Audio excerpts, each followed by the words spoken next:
CTC, gross salary और net पे, क्या आप लोग भी इन तीनों चीजों में कंफ्यूज होते हो? अगर हाँ, तो चलिए इस चीज को बहुत ही सिंपल लैंग्वेज में अगले कुछ ही सेकंड्स में समझते हैं। तो सबसे पहले नंबर पर आता है नेट पे। तो नेट पे वो अमाउंट है जिसका आपको पूरे महीने इंतजार रहता है और जिस मैसेज को देखकर आप लोग खुश होते हो, यानी वो पैसा जो आपके अकाउंट में हर महीने क्रेडिट होता है। इसके बाद आता है सेकंड नंबर पर ग्रोस सैलरी।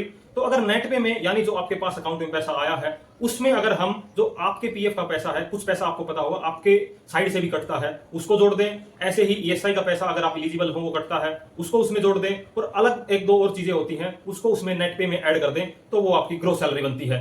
अब तीसरे नंबर पर स्टेप आता है सीटीसी का। सीटीसी होती है कॉस्ट टू कंपनी, यानी कि ग्रोस सैलरी। ग्रोस सैलरी में हमने देखा नेट पे प्लस आपका जो शेयर होता है स्टैट्यूटरी कॉन्ट्रीब्यूशन में, वो अगर ग्रोस सैलरी में हम इंप्लॉयर का शेयर यानी कंपनी जो कंट्रीब्यूट करती है स्टैट्यूटरी कंप्लायंसेस में, जैसे कंपनी भी कुछ पीएफ में पैसा डालती है, वो आपके लेबर वेलफेयर फंड में भी डालती है, ईएसआई में भी डालती है, और ग्रेच्युटी का भी एक अमाउंट कंपनी सीटीसी में जोड़ती है, तो उसके बाद सीटीसी बनती है। और CTC company to company vary कर सकती है। सीटीसी में कंपनी कुछ भी एड ऑन कर सकती है। यदि आप काम करते टाइम किसी एसी में बैठे हैं, किसी पंखे के नीचे बैठे हैं, तो उसका खर्च भी कोई कंपनी चाहे तो आपके उसमें सीटीसी में दिखा सकती है। कैंटीन का खर्चा दिखा सकती है, ट्रांसपोर्ट में कोई सब्सिडी दे रही है वो दिखा सकती है। तो ये सीटीसी का पार्ट है। तो क्या आपका जो कंफ्यूजन काफी टाइम से था सीटीसी, ग्रोस और नेट पे से, वो दूर हुआ? अगर हाँ, तो आप कमेंट बॉक्स में बताएं।